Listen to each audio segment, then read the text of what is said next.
Hi guys! Welcome back! If you're new to my channel, my name is Grace. So today's video guys, meron na naman tayong bagong makeup look na gagawin at ito yung suot ko today. Ayan. So sa mga may date dyan, pwede nyo itong suotin ngayong darating na Valentines at kung wala ka mang date, okay lang. May next year pa. So next year, make sure na meron ka ng kadate. Pero, panoodin mo pa din tong makeup look na ito at baka makahanap ka, makahabol ka pa, ba? Diba? So, sa mga hindi gusto yung red lipstick, ayan. So, medyo nude yung ginawa nating lips. Pero, syempre, medyo red yung eyes natin kasi hindi naman tayo nag-red lipstick. So, red eyes na lang, ba? Diba? So, if you wanna see how I created this makeup look, then please keep on watching.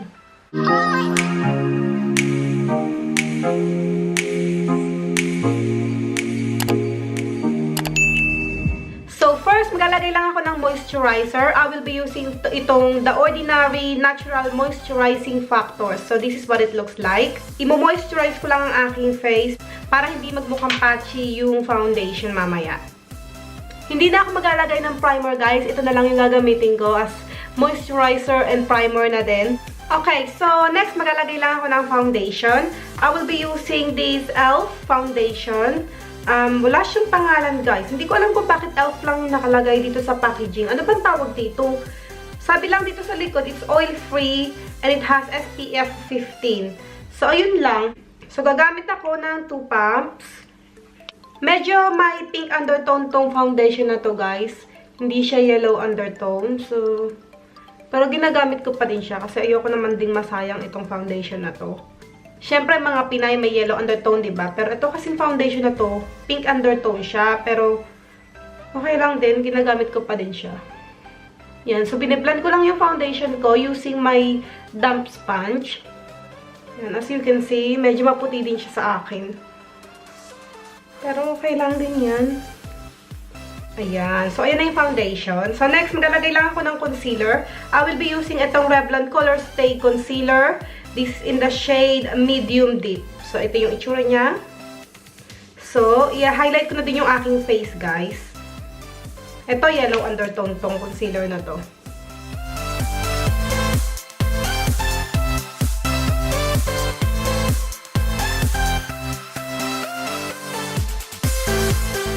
Maglalagay din ako sa aking nose bridge. And dito. And then, i-blend ko din siya ng same sponge.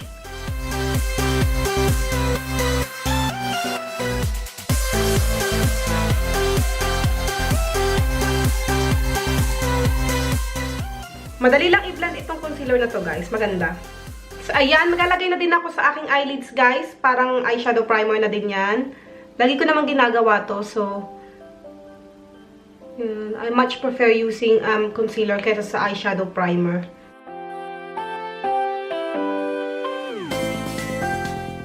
Ayan. So, next, isa-set ko lang yung concealer using a loose powder. Ito yung gagamitin ko. This is from Rimmel and this is the Match Perfection Silky Loose Face Powder. Ayan. So, sisaset ko lang yung mga nilagyan ko ng concealer.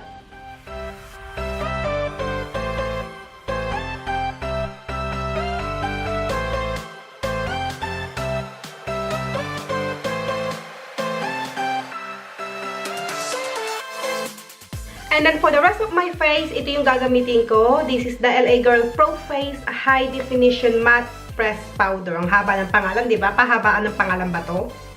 Ayan. Sobrang paborito ko tong face powder na to, guys. Kasi maganda siya. Nagdadagdag siya ng coverage.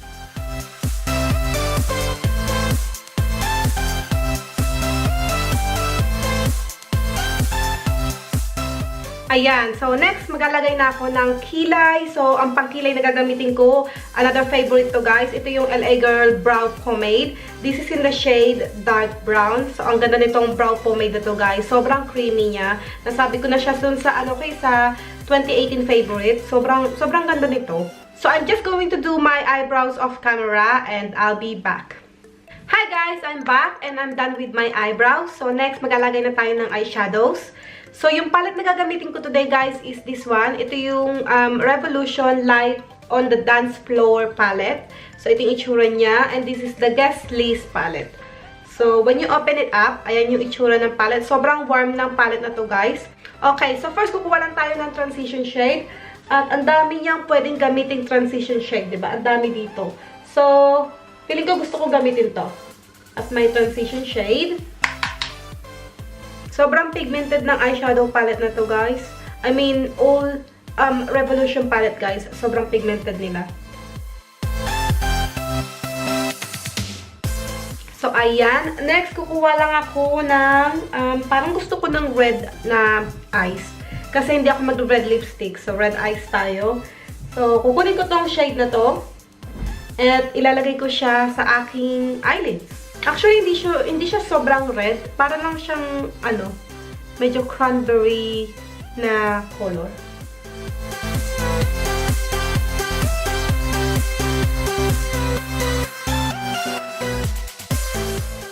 Ayan. Kunin ko lang itong brush na ginamit ko sa aking transition shade. And I'm just going to blend yung edges. So, parang hindi ako masyadong satisfied. Okay, so magdadagdag pa ako ng kulay. Kukunin ko tong shade na to. So, ipapatong ko siya sa aking eyelids ulit.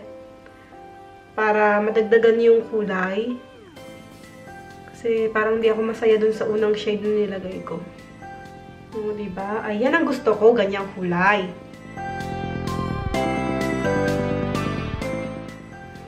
Ayan. So, ganyan yung gusto kong kulay. I-blend ulit natin yung edges. Okay. So, next, maglalagay ako ng shimmer sa aking inner corner. So, gagamitin ko tong shade na to. Ayan. Sana nakikita ninyo. So, lalagay ko siya sa aking inner corner. Gamitin ko na lang yung fingertips ko.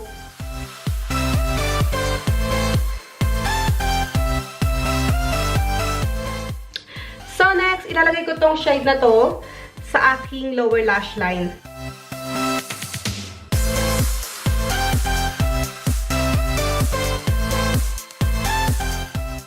Next, maglalagay ako ng brown eyeliner sa aking waterline.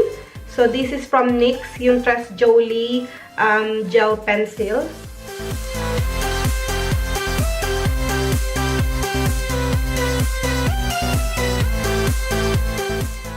Okay, so next, gagawa tayo ng wing. I will be using itong LA Girl na gel liner at brown gel liner ang gagamitin natin today. So, let's create a wing.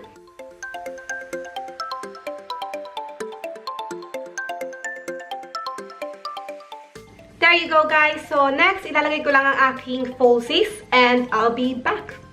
Hi guys! I'm back. So, as you can see, nalagay ko na ang aking false lashes. So, next, let's move on to bronzer / contour. So, ito ang gagamitin kong bronzer, guys. This is from NYX. Ito yung matte bronzer.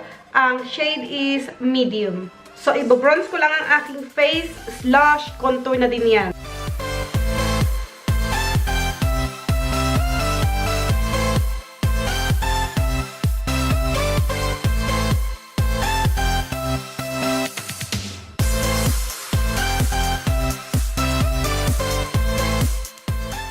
Okay, so next, let's apply some blush. Gagamitin ko tong Wet n Wild na coloricon in the shade Pearlescent Pink. Ayan. May glitter to ng konti, guys. Itong blush na to. So, konti lang yung ilalagay ko kasi ayoko masyadong glittery yung aking face. Kasi gusto kong maglagay ng highlights. So, konting blush lang. Okay, for the highlights today, guys, gagamitin ko tong Wet n Wild na MEGAGLO Highlighting Powder. This is in the shade Precious Petals. Yung very popular na Precious Petals. Ayan.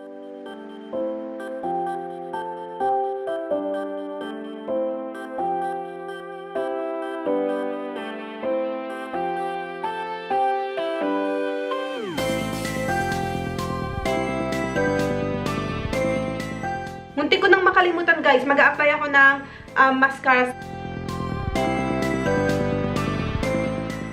Okay, so let's apply liquid lipstick. So, I will be using itong LA Girl na matte flat finish pigment gloss. Ayan. So, ayan yung itsura niya. This is in the shade FLEUR.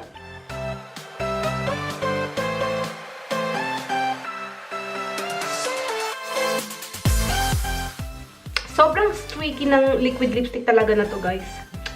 Hindi ko siya bet. Pero, ang ganda kasi ng kulay, kaya ginamit ko. Guys, second layer ako ng liquid lipstick kasi hindi siya masyadong pigmented at sobrang streaky niya tignan. I don't recommend this liquid lipstick. So, wag niyo sayangin yung pera niyo, guys. Hindi siya maganda.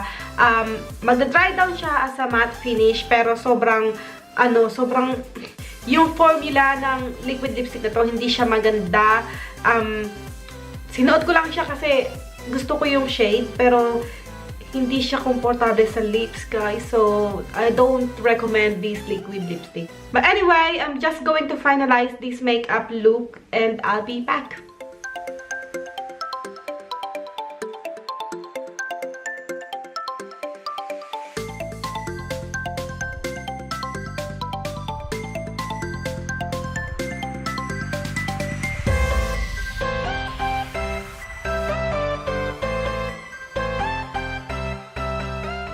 And that's it, guys, for today. Thank you so much for watching. Sana na-enjoy nyo tong look na ginawa natin. At sana nabigyan ko din kayo ng ideas kung ano ang pwede nyo suotin this coming Valentine's Day. If you have any questions or request video, let me know in the comment section below. Ilalagay ko yung link sa description box kung gusto nyo panoorin yung una kong ginawang makeup look.